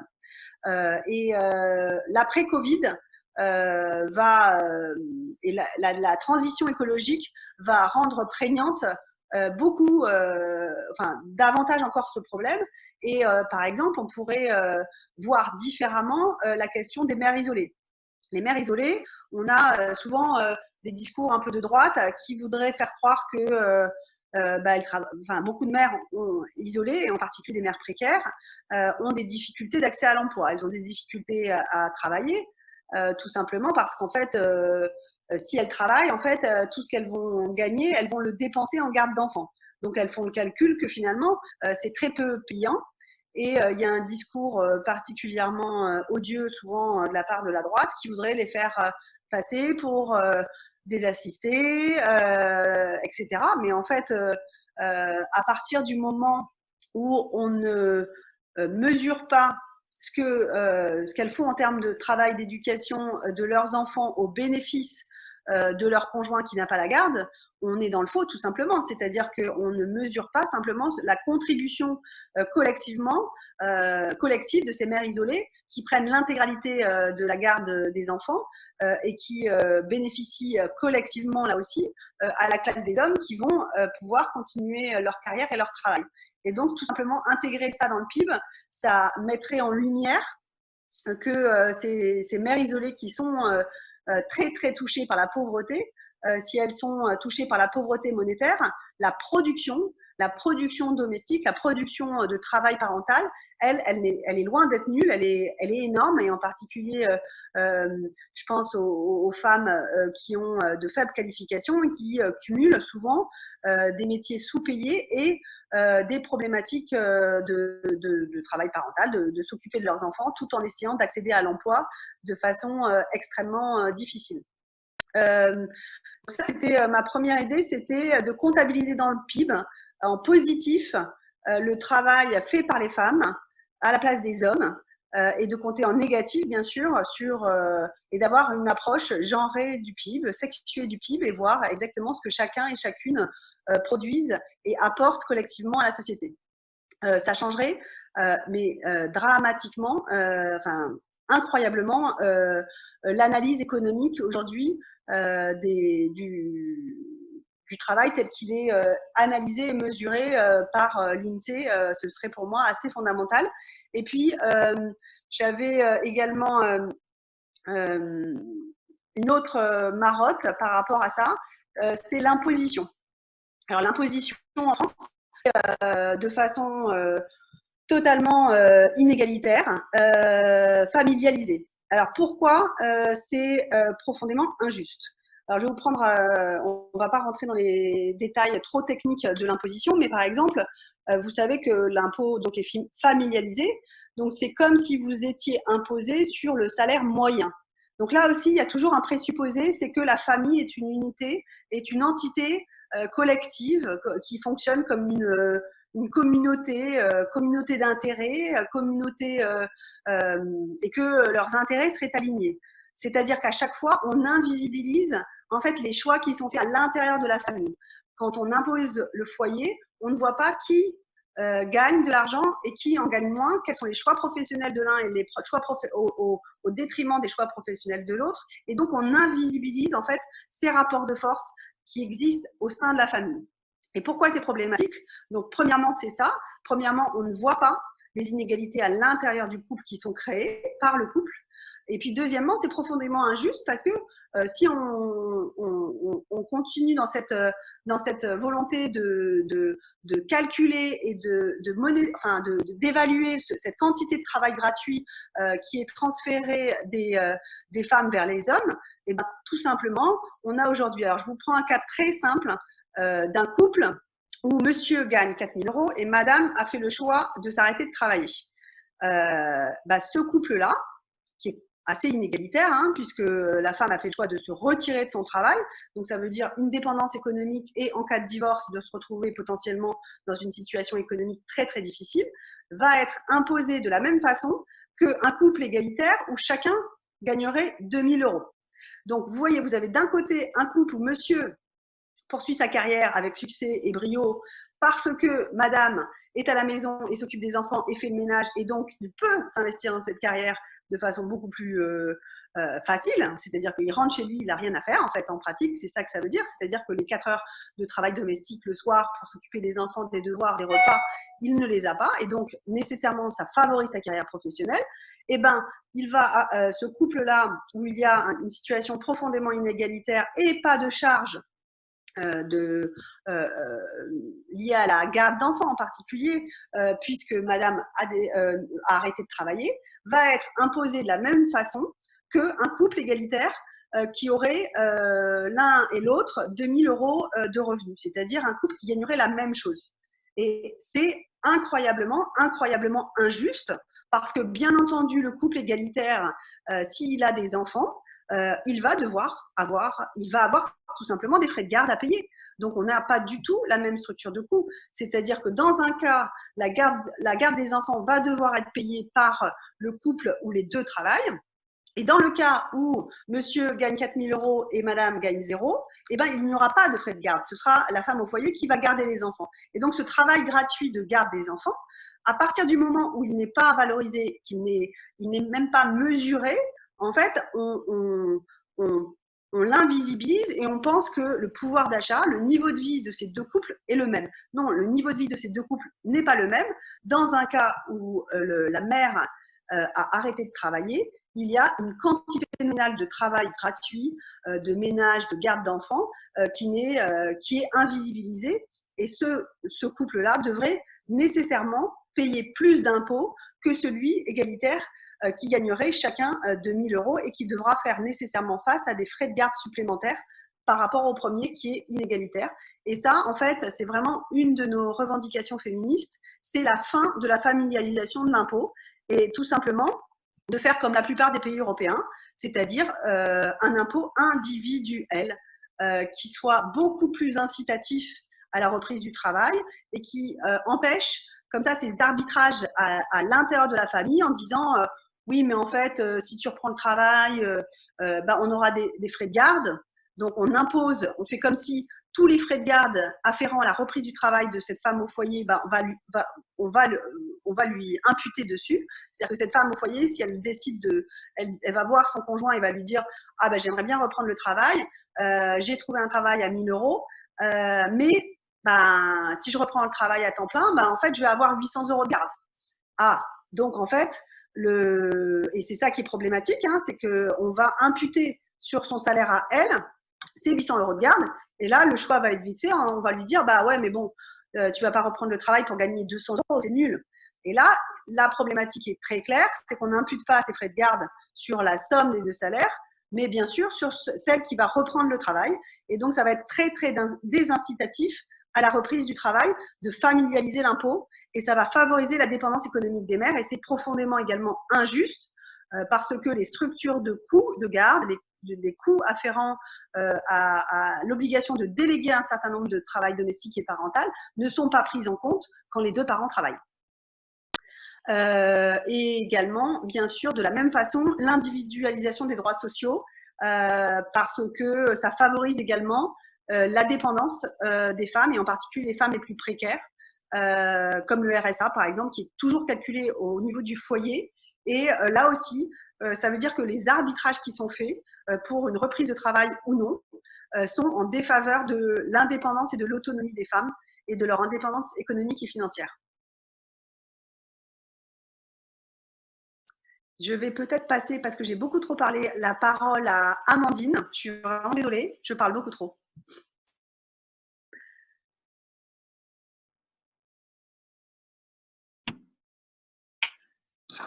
Merci, c'était super intéressant. Plein de choses.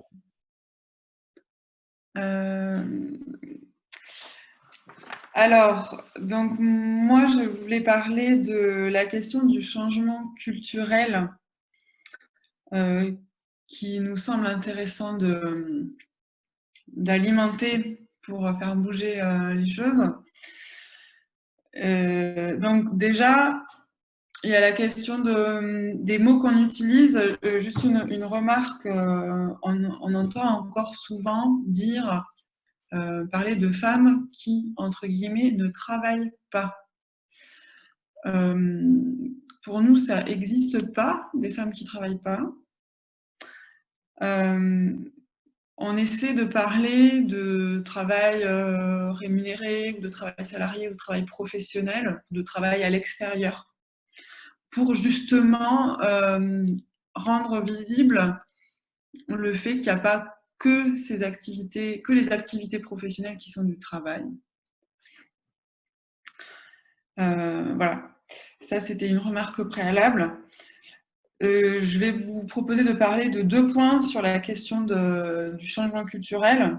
La question du congé du deuxième parent, qui est souvent un congé paternité.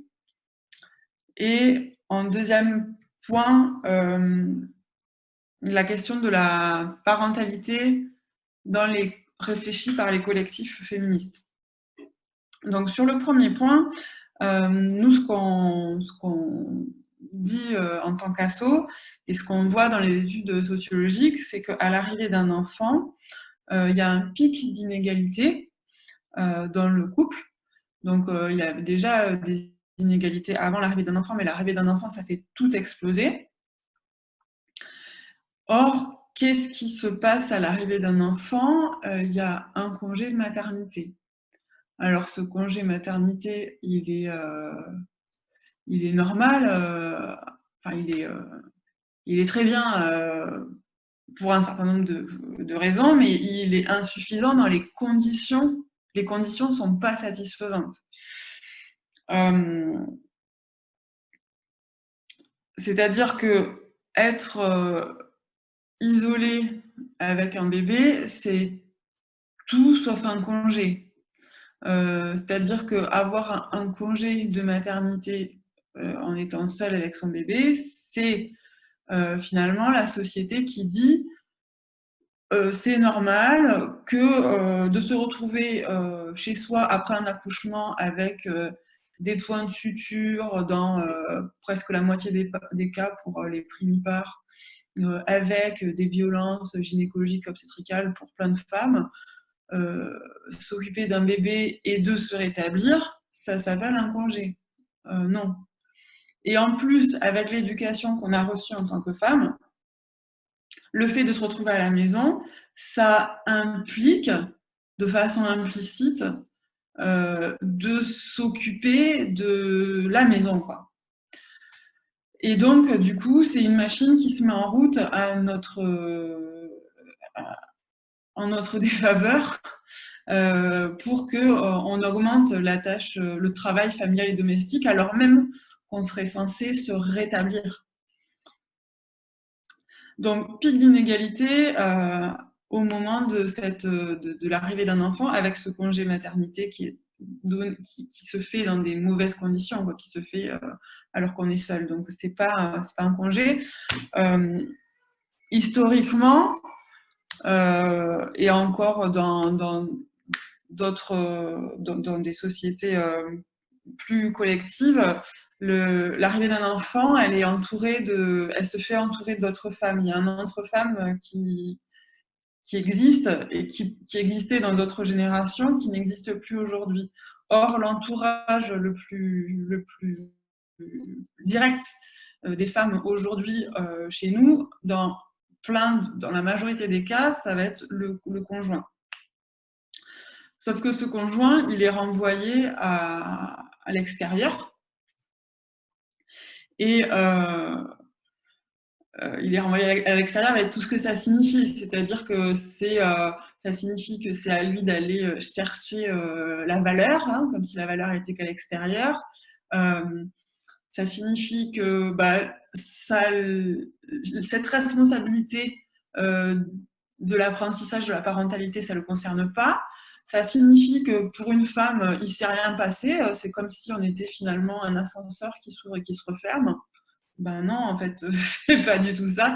Ça reflète d'une méconnaissance à minima, voire d'un mépris pour ce qui se passe pour une femme et pour son corps lors d'un accouchement. Et ce qui est incroyable, quoi. Et même si, même pour celles qui ont un accouchement qui s'est, entre guillemets, bien passé, ça implique voilà, des choses que je vais pas apprendre à plein de femmes d'entre vous, mais c'est un sacré truc, quoi. On fait vachement plus de bruit pour des sportifs, ils ont un staff de kiné et compagnie. Bon, pour une femme qui a accouché, ben voilà, c'est normal, c'est invisible, elle est toute seule, on s'en fout. Donc, il faut, pour nous, il faut changer cette façon d'organiser l'arrivée d'un enfant pour la santé des mères en postpartum,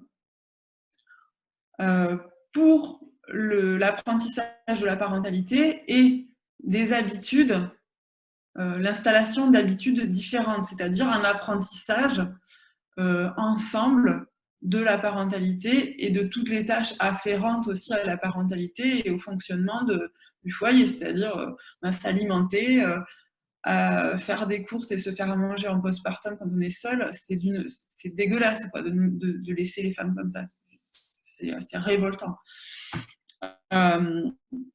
Donc nous, on milite pour un congé paternité allongé, c'est-à-dire à terme de même durée. Je vais vous expliquer pourquoi. Protégé. Je vais vous expliquer aussi ce que j'entends par protéger et accompagner. Donc, un congé paternité allongé, de même durée. Pourquoi ? Parce que y a la question de la santé des femmes avant l'accouchement et dans les familles qui ont d'autres enfants. Donc, on pourrait imaginer que avec le conjoint, inciter en tout cas à la discussion. Est-ce que c'est à prendre avant ? Est-ce que c'est à décaler ? Et puis donc la santé des femmes en postpartum, comment elles se reposent les femmes s'il n'y a personne qui s'occupe d'elles, s'il n'y a personne qui gère le fait de se lever sans arrêt. Culturellement, dans toutes les cultures traditionnelles, il y a les femmes, après un accouchement, on devrait pouvoir se reposer. En fait, on devrait pouvoir se reposer, même en termes de santé. Le postpartum, c'est une période à risque. On devrait pouvoir rester allongé. Il y a une question de tabou de santé publique, c'est jamais dit. Il y a 40% des femmes qui sont mères qui ont des problèmes d'incontinence, avec tout ce que ça peut représenter de handicap, quoi, pour sortir de chez soi, en activité professionnelle, surtout quand on a des activités professionnelles qui sont physiques, où on reste beaucoup debout, jusqu'à des choses vachement hyper handicapantes avec des descentes d'organes. Enfin, voilà, donc 40% d'incontinence. Ça vient des méthodes de surmédicalisation de l'accouchement, mais aussi des conditions du postpartum. C'est-à-dire que si on est toute seule, il faut se lever, il va falloir porter du poids. On vous dit ne portez pas, mais comment vous voulez ne pas porter quand vous êtes toute seule? Ne pas porter un bébé qui grossit, au début il fait 3 kilos, puis après il en fait vite 10, quoi. Et puis quand on a été habitué à... Quand les habitudes ont été prises, c'est hyper compliqué de les faire changer. Donc, un congé paternité allongé pour justement se dire que on est deux généralement en choix et en responsabilité, et il y a un apprentissage qui va se faire ensemble. Accompagner, parce que culturellement, les hommes n'ont pas été mis dès tout petits dans ces postures de prendre soin des enfants, des femmes, et ni de personnes d'ailleurs. Donc c'est quelque chose qui s'accompagne, ça s'accompagne par des campagnes de normalisation de la prise en charge parentale et domestique par les hommes. C'est une recommandation faite dans un rapport hyper complet de l'IGAS en 2011, dirigé par Brigitte Grésy, où en gros elle dit pour faire baisser les inégalités professionnelles, il faut s'attaquer à ce qui se passe dans la sphère domestique, et ça passe par des campagnes de normalisation de la prise en charge du privé par les hommes, et puis une réforme du congé de paternité ou du deuxième parent. Donc un congé allongé, un congé accompagné et un congé protégé, protégé des pressions des employeurs. On sait qu'aujourd'hui, il y a 70% des hommes qui prennent leur congé paternité, c'est un congé de 11 jours actuellement. Ceux qui ne le prennent pas, ce sont les plus précaires, ce sont ceux qui n'ont pas l'information, qui ne connaissent même pas leurs droits, et ce sont ceux qui ont peur pour leurs contrats, qui ont des contrats précaires. Donc, un congé protégé, ça veut dire obligatoire pour l'employeur. L'employeur a l'obligation de donner ce congé, tout comme il est obligatoire pour les employeurs de donner le congé de maternité aux mères. Voilà. Donc, ça, c'est ce qu'on demande au niveau de l'arrivée d'un enfant, parce qu'au moment de l'arrivée d'un enfant, ces inégalités qui se mettent en place, elles pèsent sur les femmes. Ça veut dire, c'est tout ce qu'expliquait Céline tout à l'heure, et ça a un impact par ricochet sur leur travail, sur leur travail professionnel, sur leur activité professionnelle, et du coup sur leur autonomie financière. Et ensuite, le deuxième point, c'est la question de la réflexion, d'intégrer les enjeux d'une parentalité féministe et égalitaire dans les collectifs féministes. Les collectifs féministes, l'histoire des luttes, elle fait que la question, elle n'est pas encore aujourd'hui très intégrée, parce que dans les années 70, la priorité, c'était contraception et avortement, et du coup, il y a une historienne qui en parle très bien, qui s'appelle Yvonne Kniebiller, qui explique que, en gros, même dans les cercles féministes, c'était compliqué de parler de maternité. C'était devenu, c'est comme si c'était devenu réellement un choix, et que du coup, à partir du moment où ça pouvait être choisi, c'était plus un sujet, ça devenait vraiment quelque chose de privé à assumer, quoi. Donc, ça n'a pas été pensé comme une question politique, l'enfantement et la famille, quoi. Donc, aujourd'hui, on se dit, c'est notre génération qui se dit, ça va pas, il faut faire quelque chose, il faut politiser la maternité, les conditions de la parentalité. Donc, du coup, c'est hyper important que ce soit les collectifs féministes qui réfléchissent à cette question. Pourquoi ? Parce que c'est les féministes qui réfléchissent sur les mesures pour l'égalité. Donc, une parentalité égalitaire, ça viendra forcément des groupes féministes et ça nous permettra de penser un éventail de solutions avec toutes les formes de famille et pour toutes les formes de famille. Un exemple, l'association que je préside, elle s'est constituée de femmes qui avaient le temps de méditer et de se réunir et on s'est dit, bah, nous, en tant que femmes de CSP à peu près plus, nous, ce qui nous paraît indispensable, c'est la réforme du congé paternité. Mais pour plein de femmes, pour plein d'autres femmes, c'est pas une solution miracle non plus. C'est une partie de la solution, mais c'est pas toute la solution. Pour plein de femmes, la question du congé parental, elle est hyper importante. Comment ça se fait que notre asso, elle a pas abordé ça en premier? Mais parce que on est socialement moins concerné par ça et on peut pas. Et c'est un sujet qu'on a commencé à travailler et on fait avec les moyens qu'on a. Mais voilà, c'est une partie de la solution. Donc, c'est hyper important que les collectifs féministes s'emparent de ce sujet-là et avec des collectifs de femmes racisées, avec des collectifs de femmes précaires, avec des collectifs de familles monoparentales, avec des collectifs de familles homoparentales aussi. Enfin, voilà. Donc, intégrons ce sujet et pour continuer à réfléchir sur les solutions et avoir le panel de solutions pour toutes. Bah, merci beaucoup, Amandine. Ouais, je peux que applaudir ce que tu viens de dire. C'est vraiment un sujet qui est assez peu pensé finalement, la parentalité.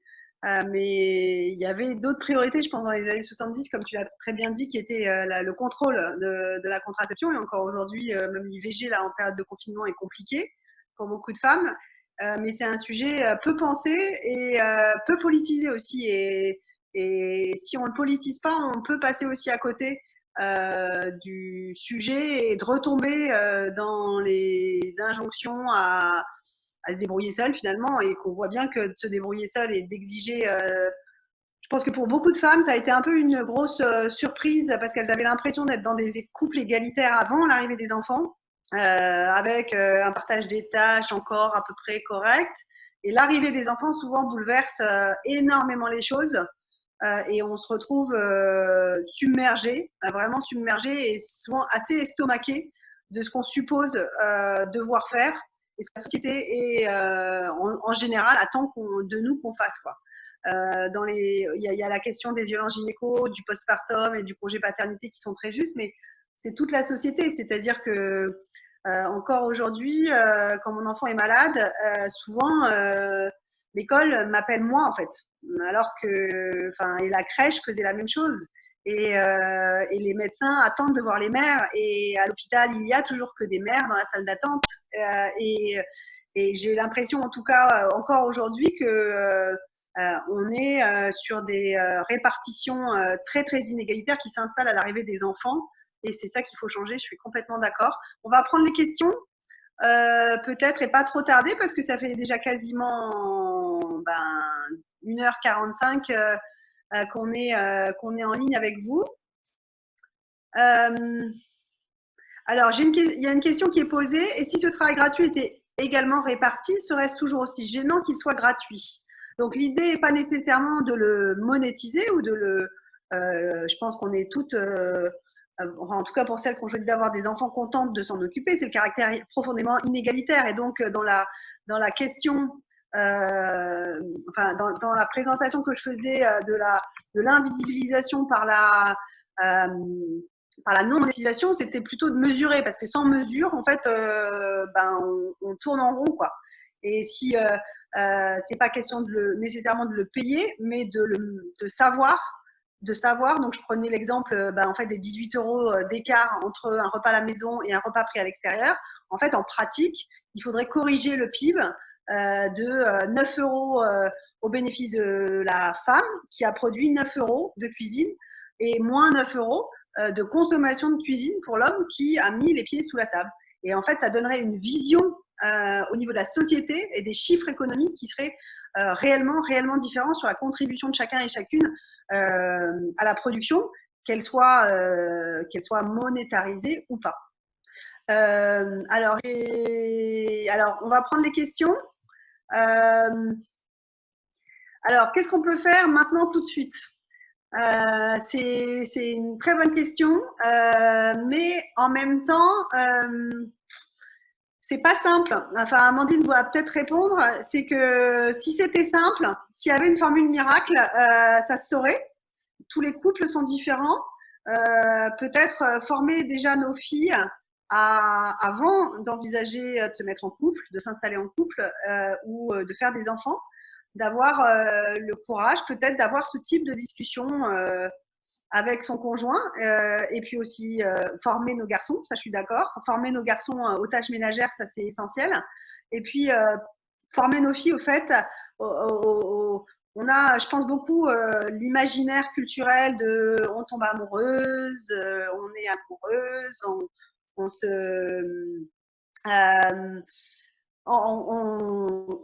et donc on a envie de se mettre ensemble, on a envie de faire un bébé ensemble, on se retrouve à faire un bébé avec quelqu'un parce qu'on l'aime, mais il n'y a pas cette question, il y a rarement de ces discussions, par exemple avant un emménagement, une conversation franche et sincère en disant mais comment tu envisages que ça se passe, qu'est-ce que tu comptes faire et pas faire, et poser les questions avant. Je pense que c'est réellement important. Et après, en fait, on fait aussi beaucoup d'interventions. Alors, on disait qu'est-ce qu'on fait concrètement à OLF. Cette année, on a fait beaucoup d'interventions en milieu scolaire. Et je pense que l'éducation des enfants est essentielle. Et puis, je pense qu'il y a aussi toute une réhabilitation du care. Je vous invite à aller lire un article dans Le Monde qui en parle très bien. C'est même, je pense, un changement de valeur dans la société à opérer. Et on voit, par exemple, que on est sur une société qui va valoriser encore aujourd'hui la performance, la compétition. Et c'est ça qu'on valorise aujourd'hui dans la plupart de nos entreprises privées. C'est comme ça qu'on réussit socialement, enfin, dans les entreprises ou publiques ou privées. Et vraiment, il y a une dévalorisation, que ce soit des métiers souvent de soins ou du travail de soins non rémunéré des femmes dans les foyers. Il y a une moindre valorisation en fait en termes de valeur. Et on voit en fait, il y a eu beaucoup d'articles en période de Covid qui disaient les femmes en première ligne. Oui, les femmes étaient en première ligne et elles étaient en première ligne parce qu'elles occupaient des métiers qu'on appelle souvent féminins, c'est-à-dire attachés à des soi-disant qualités naturellement féminines, ce qui n'est pas le cas. Hein. C'est simplement qu'on a été socialisé pour faire davantage ce travail de soins, mais ce travail de soins, il n'est pas valorisé. Il n'est pas normal que, par exemple, dans notre pays, les infirmières ou les aides-soignantes soient si mal rémunérées et que des métiers masculins soient comparativement en termes de responsabilité bien mieux valorisés. Et donc, tout ce travail de soins et repenser la société non pas sur des critères de performance, de compétition et de chacun pour soi, mais valoriser effectivement des valeurs de prise en charge des autres et je pense que la valorisation de ce soin permettra que les hommes peut-être s'en saisissent davantage. Alors, il y a une remarque. Est-ce que je voulais dire autant que... Ouais, pardon, vas-y, Amandine. Sur la question, qu'est-ce qu'on peut faire tout de suite? Effectivement, il n'y a pas de réponse toute faite.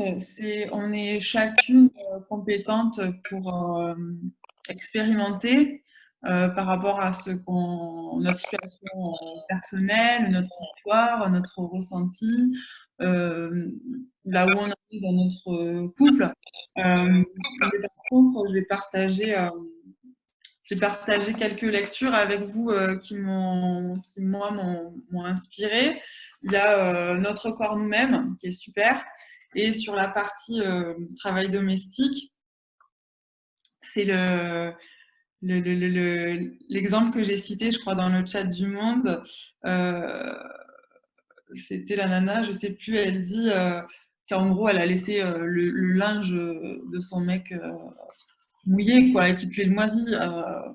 Moi, ce que j'ai déjà fait, c'est mentir sur mes obligations professionnelles pour juste pas avoir à me justifier en fait, ou mettre que mes fringues à la machine, c'est plus discret que laisser moisir et faire l'innocente. En fait, c'est selon vous, et puis voilà, c'est expérimentons ce qu'on a envie, ce qu'on sent, et si il n'y a pas d'obligation. Nous, ce qu'on se disait au début du confinement avec l'asso, c'était on avait l'impression qu'il fallait réussir son confinement. Si on n'a pas envie de négocier parce qu'on se sent mieux comme ça et que c'est pas le moment, mais ne négocions pas, quoi. Il n'y a pas de prix de la meilleure féministe, on s'en fout. Enfin, on a tellement d'injonctions en tant que femme, on va pas s'en rajouter. Donc, nous, on espère que chacune préserve comme elle le peut sa santé mentale, morale et physique, et ensuite, avançons petit à petit, individuellement et puis collectivement au mieux. Après, je voulais aussi, il y a des pistes chouettes dans Libéré de Titu Lecoq. Il est super marrant à lire. Et puis, il est plein, il y a du fond, et il est chouette à lire. Voilà, sinon, sur qu'est-ce qu'il y a à faire alors quand vous serez en déconfinement, moi, j'aime beaucoup un extrait de La femme brouillon de Amandine Day. Alors, je vous le lis, c'est tout court. Le meilleur moyen d'éradiquer la mère parfaite, c'est de glandouiller. Le terme est important car il n'appelle à aucune espèce de réalisation. Il est l'ennemi du mot concilier. Car si faire vœu d'inutilité est déjà courageux dans notre société, pour une mère, c'est la subversion absolue. Le jour où je refuse d'accompagner père et bébé à un déjeuner dominical pour traîner en pyjama toute la journée, je sens que je tiens quelque chose. Et sinon, pour les mères, pour voilà, les mères, et sur la question de on a toute envie de faire au mieux pour nos enfants, quoi. En tout cas, voilà. C'est quoi ce livre? Amandine Day, La femme brouillon. Voilà, je pense qu'on remettra ça après dans les liens.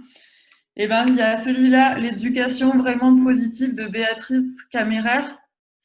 Le seul conseil qu'elle donne aux mères, enfin il y en a 2 ou 3, le premier c'est soyez égoïste. Donc c'est chouette comme injonction, enfin, comme conseil. Voilà, et c'est hyper déculpabilisant justement sur tout ce qui est, surtout sur tout ce qui repose sur nous, quoi. Voilà. Ensuite, est-ce qu'il y a d'autres questions auxquelles je pourrais répondre? Je regarde.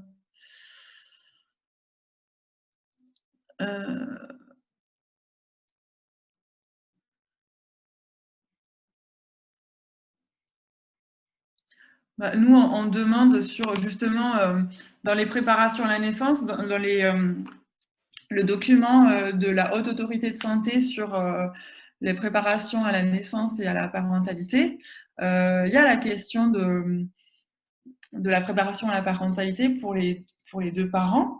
Sauf que c'est une question aujourd'hui qui n'est pas investie, parce qu'il faut faire monter le sujet comme sujet politique, et aussi parce qu'il y a la question du temps qui est donné aux sages-femmes pour faire ces préparations, de la formation des sages-femmes sur ces questions féministes et égalitaires, et des moyens qui sont donnés aux hôpitaux pour avoir du personnel qui fait ce travail-là. Donc, moi, je pense qu'une lutte aussi intéressante, c'est la question de la solidarité entre femmes et sages-femmes, entre parents et sages-femmes, et je pense qu'il y a quelque chose à faire au niveau du soutien des revendications des sages-femmes. Parce que leurs bonnes conditions de travail, c'est nos bonnes conditions d'accouchement et de parentalité. Je crois que voilà, c'est ce que je voulais vous dire.